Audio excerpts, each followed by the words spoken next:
Yep. Sounds good. Hey guys, Scott Short here with Empire Home Loan Corporation. My license number for NMLS is 225-998. My California DRE license is 010744493. That's a long one. Go ahead, my buddy. I'm Keith Dunnagan from BPE Law. It's good to be with you, Scott. And just for all you wonder, why does Scott have all these numbers? Well, the DRE regulations require him to identify whenever he's putting stuff out like this. He's got to identify what company he's with and what his license numbers are. So good job, Scott, staying compliant. Thank you. I appreciate it. See, that's why I have an attorney for it. He's a good guy. So today's conversation is huge on all the social media. People are talking about this.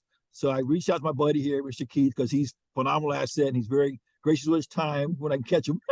He's actually not in Cali right now. He's up in Washington State, so he's in a different office, but he still plays in. That's why his camera's a little different. And don't see Bert in the back, but it's all good. So the conversation is going to be, is buying a house subject to current financing, is it legal to do that or not do that? Let's go that way. Well, I mean, so that's a loaded question on whether it's legal or not, because oftentimes we talk about legal is we're looking at what is the law say relative to subject to. Law is not really addressing that, because a lot of times, people say, especially see the market, what we have now, interest rates are climbing, property values are still pretty high. They're coming down. We're softening. We're seeing some of that. But, you've got high interest rates. You got stagnated wages. You've got limited purchasing power and high housing prices. That's a bad recipe for a homeowner, right? Mm-hmm. So people are beginning to try to get creative on how to figure out how do we buy these houses. Some of these sellers are going, look, I've got really great idea. I refinanced my house in 2020 or 2021 when interest rates were like 2.75%, 3.25%, historically low. Now, just for clarity's sake, Scott, you and I both know, we've been around long enough to know that these rates at 6%, 6.5%, this is historical average. Right. Look over a 50-year period, this is normal. It's not unusual. It just feels unusual because for the last decade, we've had pretty low interest rates. But what happens is, as we begin to see these, people begin to go, how do I buy these houses? How can I get in? I can't afford a $600,000 or $700,000 houses at 6.5%, 7% interest. I can't afford that payment. The seller goes, I have a solution. I will carry your paper for you. I have a loan, but you can buy it from me, and we'll come up with an interest rate somewhere between what I'm paying on my loan, and I need to make a little bit of money, and you can pay me, and then I'll pay the bank. Mm-hmm. Call it subject to, because it's subject to a pre-existing mortgage. In my world, in the legal world, we call them a wrap transaction. Gotcha. Yep. It's a wrap transaction because you're taking and you're wrapping an additional amount around that existing mortgage and paying the seller. Mm-hmm. From a purely law standard, that's perfectly okay, but it's not without tremendous risk. Gotcha. Because, Mr. Short, what's in every single deed of trust? It's either due on sale or due on transfer, right? Due on sale, due on transfer. So here's your problem. You go, yay, I think I've outsmarted the bank. I'm going to buy this house. I'm going to get some of the benefit of the ultra low mortgage rate that the seller got when they refinanced a little while ago. And I'm going to be able to acquire a home for my family to live in. This is fantastic. We're all happy until we're not happy. And what happens is these due on sale, due on transfer clauses trigger and say, hey, seller, I made that loan to you. I did not make that loan to the buyer. You have now transferred the property to this buyer. And because you've now transferred the property, I'm going to call that note due. I have that right. We've contractually agreed to it. We've contractually agreed that if you're not the one who owns the property, if you transfer this to somebody else, then as a result of that transfer, I have the right as the lender to accelerate the entire sum and require you to pay me off now. And that's the issue. You've got a seller and a buyer who have entered into this transaction. The buyer, the reason they're buying subject to is they can't afford, they may not have the liquidity, they may not have sufficient income. For some reason, they may not be able to qualify to buy that house at the current market interest rate. So that note gets accelerated. Then the question is who's responsible? If nobody pays that bill off, that house gets foreclosed on. So the question becomes who's responsible? Is it the seller's obligation to pay off that note and continue to allow the buyer to pay their mortgage? Is it the buyer's obligation to pay off that mortgage? And then what do they do with the excess that they still owe the seller? Does the buyer have to refinance, take out a bigger loan because now they got to pay off the seller and they've got to pay off the existing first lender? So as you can see, it's very messy. Yep. You know, and the courts, while they wade into a lot of this, a lot of it is you both screwed up. Buyer, you don't have a relationship with the existing lender. So that existing lender has accelerated, but they've accelerated the contract as to the seller. Seller, you have a fundamental problem because you sold this home with this existing loan. You can't perform. You're not paying off the loan. Does that then give the buyer a cause of action because they're doing what their contract says and they're paying you their sum of money? Yep. Buyer, what's the risk that you face if seller can't do it? If the seller can't pay it off, can you now sue the seller because you're going to lose your home if you can't pay for it? All of these issues begin to creep up. And you know who gets caught in the middle?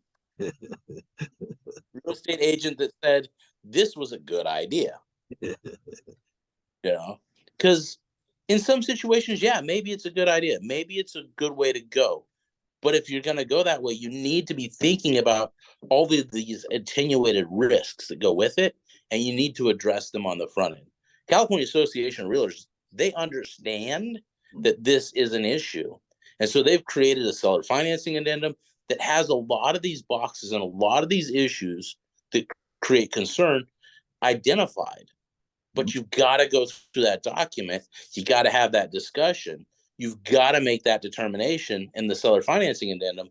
Then you got to take that information out of the seller financing addendum. Just because you got it in the seller financing addendum doesn't mean you're done. Doesn't mean it's all right. That means you've got the information. Now that information has to translate itself to the promissory note and the deed of trust. And ideally, you would throw a loan agreement on this as well that identifies all these risks and how it's going to be responded to. That's going to create the contractual relationship between the buyer and the seller relative to this situation. That's a long answer for is it legal? It's a big conversation because it's deep because most people are buying it for investment purposes. So you're going to buy it for investment purpose, put somebody else in that property to future buy it from them because right now they have credit issue or whatever. So then you got another person in play as a renter. There's a lot more. I mean, even that conversation can seem deeper too, right? Oh, I mean, you can get into a whole host of things. One of the things you have to be worried about, like, so in the construct of seller sells it to an investor then rents it out with the idea that tenant at some point will buy the house. You have to be really, really careful. And you're literally playing roulette for at least 12 months. And you go, well, what do you mean by playing roulette for at least 12 months? Well, you are walking into a transaction that the minute you ink the paper, you have violated, or somebody has violated, a contractual term with the pre-existing lender. There's no guarantee that the buyer who now has the tenant in there is going to even own the property in a year, because the lender has the right to immediately call it due. They send a 30-day letter. They then foreclose. Takes them 120 days. Bada bing, bada boom. We're done. 150 days. We didn't even make it 6 months, and that house is gone. Well, there's also what's called a rent skimming statute that happens in California. Now, the idea of rent skimming, it's an old statute that is predicated on a situation where you have a massive downturn in the economy. Investors own property, and investors are just going to let them go to foreclosure, but they're going to put tenants in, take the rent money, and not pay the mortgage. That's what it's designed for. But it doesn't foreclose necessarily the ability for a creative lawyer to go, you bought this property knowing that there was a violation of the deed of trust. You've taken the rent. You know that you've been making the mortgage payments, but when that loan got called due, you didn't make that loan payment. You didn't do that. And so now we potentially have a cause of action for rent skimming. Have I seen a rent skimming case in that framework? No, I haven't. But that doesn't mean that a creative lawyer couldn't look at this and go, oh, aha, that's another angle, given the way the market is going today, where we could create a potential secondary liability claim against a landlord. And a lot of times you see where the substitute are that the buyer, meaning the investor, takes over the loan, right? And then I guess they put their name on the deed at this point, take it out of the seller's information, but the loan's still in the homeowner's, conversation, still on their credit report, right? So, if something happens, that seller could be spanked, cause the future, but they always promise, blah, blah. So what do you see on that conversation? How do you protect yourself on both sides? You tell people you got to contractually come to an agreement. Whatever that agreement is on who's going to be obligated. So, like, if you look at the seller financing addendum from the California Association of Realtors, it has a provision in there that says buyer shall be responsible if the lender calls the note due and shall pay the note off. Or the other box is, if the loan is accelerated by the existing lender, then seller has the obligation to discharge that loan obligation. So it's an either or proposition in the seller financing addendum, says that if that situation happens, who has the obligation to pay it off? That's step one. You've gotten that into the seller financing addendum. You now need to get that from the seller financing addendum into the promissory note and or a loan agreement. So you've got to create a separate contractual obligation in order to facilitate that responsibility. But you've got to make that determination. If I'm the buyer, if I'm representing the buyer, I tell the buyer, go, look, if this situation comes up, do you have the ability to go out and loan? Because if you don't have the ability to go out and get a loan, if you've made these payments to the seller and the seller can no longer can't satisfy this obligation, it's you that loses the home you're living in, not the seller. The seller's moved on. They've got a different house. Presumptively, they have a loan on that house. Mm-hmm. Foreclosure is not going to restrict them from buying a new place. It's going to give them 7 years of bad credit, but they've already got a home. They don't care. Right. Your question is, you've now paid monthly payments for X amount of months, X amount of years. You're now losing that house. All that money that you made payments on, you get nothing for it. Mm-hmm. So if I'm representing the buyer, I'm like, first question, if it gets called due, can you refinance? Can you qualify? Mm-hmm. If you can't finance and qualify, just do it now. Eliminate the risk. If you can't qualify now and you can't guarantee that you'll be able to satisfy the debt and refinance if that happens, don't buy. Mm-hmm. Unless you like to gamble, unless your favorite place is like Caesar's Palace in Las Vegas, this is not the risk that you want to take. And there's probably a lot of agents out there that listen to this and go, well, I don't really like that, Keith. That affects my commission.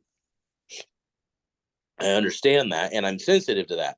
But I also understand the person who gets sued in these transactions is the real estate agent that said you should do this, because the buyer and the seller may get mad, but the buyer and seller, they don't have a license that can be attached, and they don't have insurance that can pay for this. The real estate agent has insurance. The real estate agent has a fiduciary obligation to put the interest of their client above their own.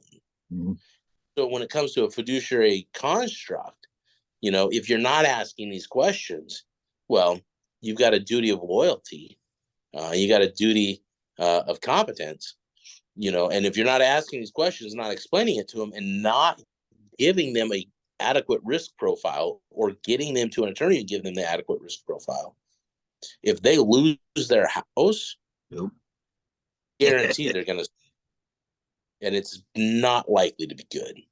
So questions for that conversation right there. So for the realtor, will their E&O protect them by doing something that's not, it's kind of,